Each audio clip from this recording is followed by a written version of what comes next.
कहानी की शुरुआत उशियो नाम के लड़के से होती है जो फिलहाल स्कूल में पढ़ता है, पर उसका नाता ऐसे समुराय के खानदान से था जो दुनिया को बुरी शक्तियों से बचाते थे। उसके पिता के मुताबिक 500 साल पहले एक राक्षस की वजह से पूरी दुनिया तबाह होने वाली थी। ये राक्षस इतना ताकतवर था कि इसका नाम सुनते ही लोग अपने गांव खाली करके भाग जाते थे। पर उशियो के एक पूर्वज ने चाइना में बने खास भाले की मदद से इस राक्षस को एक दीवार के साथ कैद कर रखा था, पर इस दौरान उनकी भी मौत हो गई। आज सुबह भी उशियो के अपने पिता के साथ लड़ाई चल रही थी जिसमें उसने उनके मुंह पर लात मार दी, और अब वो चाहता था कि उसके पिता उसे वो चमत्कारी भाला दिखाए जिसके बारे में वो अक्सर बात किया करते थे। इसके बाद उन दोनों ने फिर से इस बात पर लड़ना शुरू कर दिया और अंत में उशियो के पिता अपना सामान बांध कर कहीं जाने लगे। उशियो को लगा कि शायद वो घर छोड़कर जा रहे थे, पर उन्होंने बताया कि वो सिर्फ कुछ दिनों के लिए घूमने जा रहे हैं ताकि उन्हें उशियो की शक्ल न देखनी पड़े। और साथ ही जाने से पहले उन्होंने उशियो को स्टोर रूम में पड़ी किताबों को साफ करने का काम भी दे दिया। एक तो यार ये घर वाले काम बहुत देते हैं। उसी शाम उशियो अपने पिता का दिया हुआ काम खत्म करने के लिए स्टोर रूम में पहुंचा, जहां उसका पैर किसी चीज में फंसने की वजह से वो नीचे गिर गया। जब उसने उठकर देखा तो वो अपने सामने एक खुफिया दरवाजे को देखकर हैरान रह गया। उसने दरवाजे को खोलने की कोशिश तो करी, पर काफी समय से बंद होने की वजह से वो जाम हो रखा था। पर उशियो ने अपनी पूरी जान लगाकर उस दरवाजे को ही उखाड़ दिया, पर वो दरवाजा वजन सहन नहीं कर पाया और वो सीधा नीचे गिर गया। वापिस उठने के बाद जब उसने अपने कपड़े साफ किए तो उसे बहुत ही अजीब सा महसूस हुआ, और जब उसने धीरे से पीछे मुड़कर देखा तो वो अपने सामने एक पीले रंग के राक्षस को देखकर बहुत ज्यादा डर गया। और उसके डर को और बढ़ाने के लिए उस राक्षस ने उससे बात करना शुरू कर दिया। वो राक्षस चाहता था कि उशियो उसके शरीर से उस करिश्माई भाले को निकाल दे, क्योंकि यह काम सिर्फ एक इंसान ही कर सकता था, और इसी वजह से लाख कोशिशों के बाद भी वो पिछले 500 सालों से यही फंसा हुआ था। उशियो ने उससे पूछा कि आखिर वो भाला निकालने के बाद क्या करेगा, जिस पर उस राक्षस ने जवाब दिया कि सबसे पहले तो वो उशियो को खत्म करेगा और फिर से एक बार पूरी दुनिया को नर्क बना देगा। ये सुनते ही उशियो ने जोर से उस भाले को लात मारकर और अंदर घुसाना शुरू कर दिया, जिससे उस राक्षस को बहुत ज्यादा दर्द हो रहा था और साथ ही उसे समझ नहीं आ रहा था कि आखिर उशियो उसे आजाद क्यों नहीं करवाना चाहता था। और खुद को दर्द से बचाने के लिए उसने उशियो के ऊपर हमला कर दिया, जिसमें उसके माथे के ऊपर एक खरोच आ गई। पर उशियो इतनी जल्दी डरने वालों में से नहीं था और उसने भाला राक्षस के और अंदर घुसा दिया और फिर वापिस से ऊपर जाने लगा।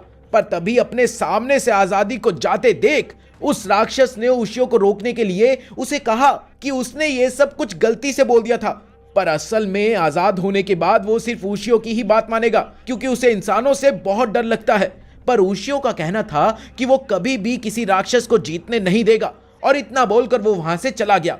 इसके बाद वो अपने स्कूल के लिए निकल गया, जहां रास्ते में उसे अपनी 2 दोस्त मिली जिनका नाम था इनो और नाका।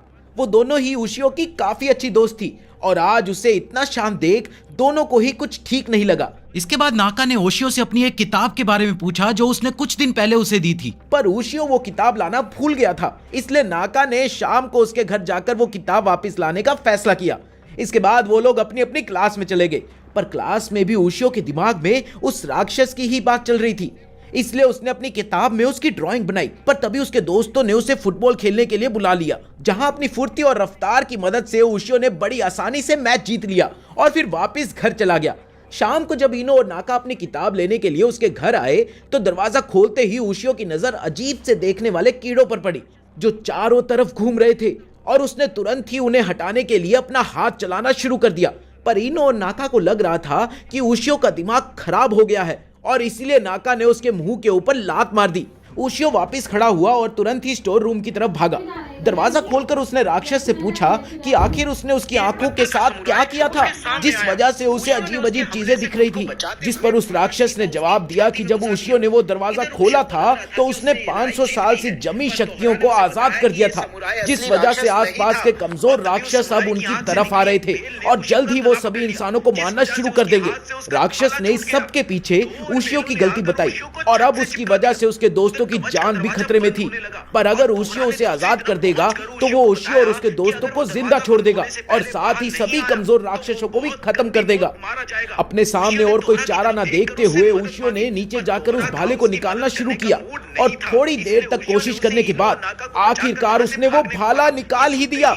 पर तभी उस राक्षस ने उस पर हमला करके उसे उठाकर दीवार पर पटक दिया, जिससे उशियो के सर से खून निकलने लग गया। जब उशियो ने उससे पूछा कि उसने ऐसा क्यों किया, तो राक्षस ने जवाब दिया कि कोई बेवकूफ ही एक राक्षस की बात पर यकीन करेगा और उसे आजाद करेगा।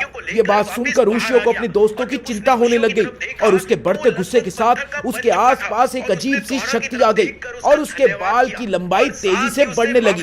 ये देखकर राक्षस काफी डर गया और उसे एहसास हुआ कि उशियो के पास अभी भी वो करिश्माई भाला था और साथ ही उसकी रगों में सामुराई खून दौड़ रहा था। ये देखकर वो राक्षस इतना डर गया कि उसने फटाफट से वहां से बाहर निकलकर अपने सामने आने वाले सभी छोटे मोटे राक्षसों को मारना शुरू कर दिया।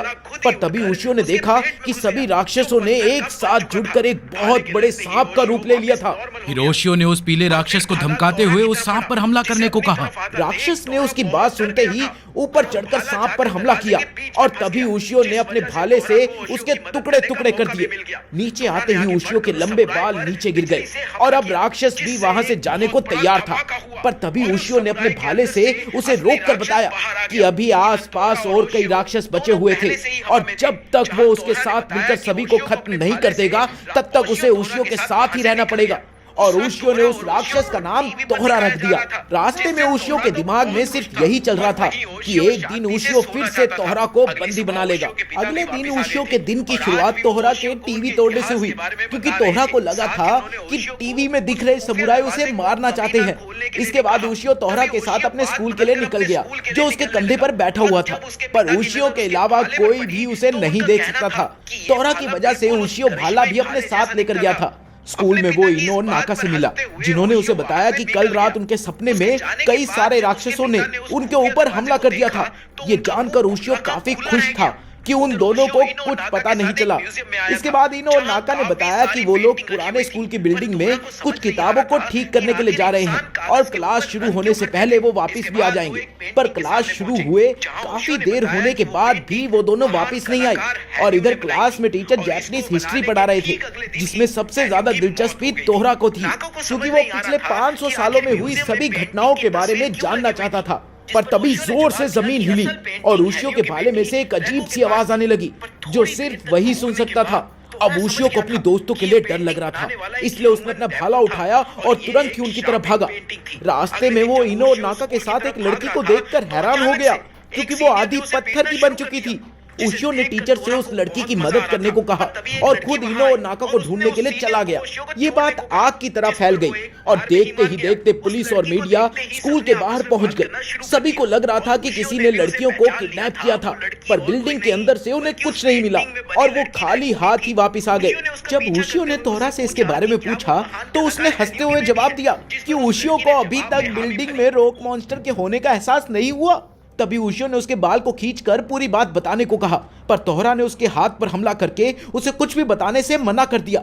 उसका कहना था कि उसे इंसानों से कोई फर्क नहीं पड़ता और अगर उसका बस चले तो वो सभी इंसानों को खत्म कर देगा। उसकी इस बात से उशियो को बहुत गुस्सा आया और उसने अपने भाले से तोहरा पर हमला कर दिया, पर तोहरा इस हमले से बच गया और उसने भी उशियो पर हमला कर दिया। पर उशियो ने खुद को बचाकर तोहरा के मुंह पे भाला मारा और फिर उसके हाथ में भाला घुसा दिया, जिससे तोहरा की चीख निकल गई।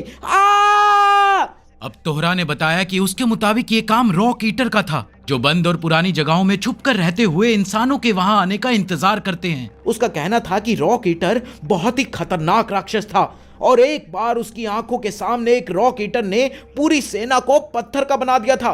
तोहरा की बात सुनते ही उशियो पुलिस वालों को चकमा देकर सीधा अंदर घुस गया और अंदर घुसते ही उसने अपने भाले से कवच को तोड़ दिया, जिसके टूटते ही एक पत्थर का समुराय उसके सामने आया। उशियो ने उसके हमले से खुद को बचाते हुए भाला सीधा उसकी छाती में घुसा दिया। इधर उशियो को लग रहा था कि उसने ये लड़ाई जीत ली है, पर तोहरा ने उसे बताया कि ये समुराय असली राक्षस नहीं था और तभी उस समुराय की आंख से निकली एक बेल ने उशियो का गला पकड़ लिया, जिस वजह से उसके हाथ से उसका भाला छूट गया। 2 और बेलों ने आकर उशियो को छत से चिपका दिया। उधर कवच का दरवाजा बंद होने लगा और तोहरा ने दूसरी तरफ पहुंचकर उशियो को बताया कि अगर वो दरवाजा बंद होने से पहले बाहर नहीं आया तो वो बहुत गंदी मौत मारा जाएगा। ओशियो ने तोहरा की तरफ देखकर उससे मदद मांगी, पर तोहरा का उसकी मदद करने का मूड नहीं था। इसलिए ओशियो ने उसे इनो और नाका को बचाकर वहां से भागने को कहा। ये सुनते ही तोहरा को अपने कानों पर विश्वास नहीं हो रहा था और वो समझ नहीं पा रहा था कि आखिरकार ओशियो किसी और की जान क्यों बचाना चाह रहा था जब वो खुद खतरे में था। पर ओशियो ने एक बार फिर से तोहरा से उसकी दोस्तों को बचाने की विनती करी। तोहरा ने तुरंत ही अंदर छलांग लगाई और सभी लड़कियों को लेकर वापस बाहर आ गया। और जब उसने ओशियो की तरफ देखा तो वो लगभग पत्थर का बन चुका था और उसने तोहरा की तरफ देखकर उसका धन्यवाद किया और साथ ही उससे माफी भी मांगी। ये बात सुनकर तोहरा का मन बदल गया और उसने दरवाजे के बीच में आकर उसे रोक दिया। ये देखकर रॉक ईटर को बहुत गुस्सा आया और उसने अपनी कुछ बेलों से तोहरा पर भी हमला कर दिया, जो फिलहाल कुछ नहीं कर सकता था।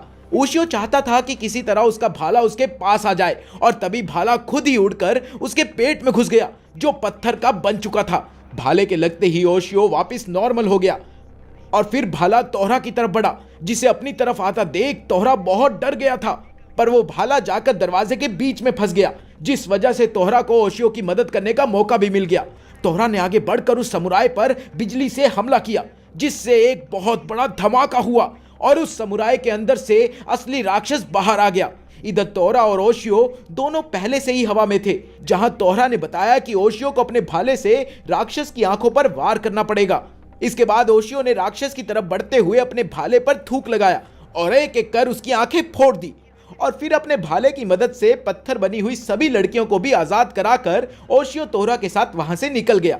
उस रात तोहरा और ओशियो को टीवी पर दिखाया जा रहा था, जिससे तोहरा तो बहुत खुश था और वहीं ओशियो शांति से सोना चाहता था। अगली सुबह ओशियो के पिता भी वापस आ गए थे और आज भी वो ओशियो को उनके इतिहास के बारे में बता रहे थे। साथ ही उन्होंने ओशियो को उस खुफिया दरवाजे को कभी ना खोलने के लिए भी कहा। तभी ओशियो बात बदलकर अपने स्कूल के लिए निकलने लगा और जब उसके पिता की नजर उसके भाले पर पड़ी तो उनका कहना था कि ये भाला बिल्कुल उस करिश्माई भाले जैसा दिखता था। अपने पिता की इस बात पर हंसते हुए ओशियो वहां से निकल गया।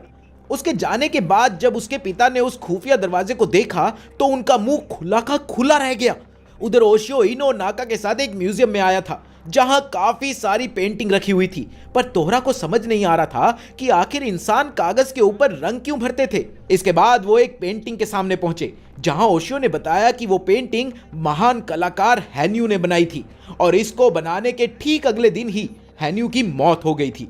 नाका को समझ नहीं आ रहा था कि आखिर म्यूजियम में पेंटिंग की तस्वीर क्यों लगी हुई थी, जिस पर ओशियो ने जवाब दिया कि असल पेंटिंग हैन्यू की बेटी रैको के पास थी। पर थोड़ी देर तक घूरने के बाद तोहरा समझ गया था कि ये पेंटिंग बनाने वाला एक ह्यूमन डेमोन था और ये एक श्रापित पेंटिंग थी। अगले दिन जब ओशियो स्कूल की तरफ भाग रहा था तो अचानक से एक सीनियर ने उसे पीटना शुरू कर दिया, जिसे देखकर तोहरा को बहुत मजा आ रहा था। पर तभी एक लड़की वहां आई और उसने उस सीनियर को ओशियो को छोड़ने को कहा, जिस पर वो एक बार में ही मान गया। उस लड़की को देखते ही सबने आपस में बात करना शुरू कर दिया और ओशियो ने भी उसे पहचान लिया था। वो लड़की और कोई नहीं बल्कि उस पेंटिंग में बनी लड़की रैको ही थी। ओशियो ने उसका पीछा करते हुए उससे पूछा कि क्या वो महान कलाकार हैन्यू की बेटी है, जिस पर उस लड़की ने जवाब में हामी भरी। ओशियो उस लड़की का पीछा कर ही रहा था कि तभी एक ट्रक बहुत तेज रफ्तार से उनकी तरफ आया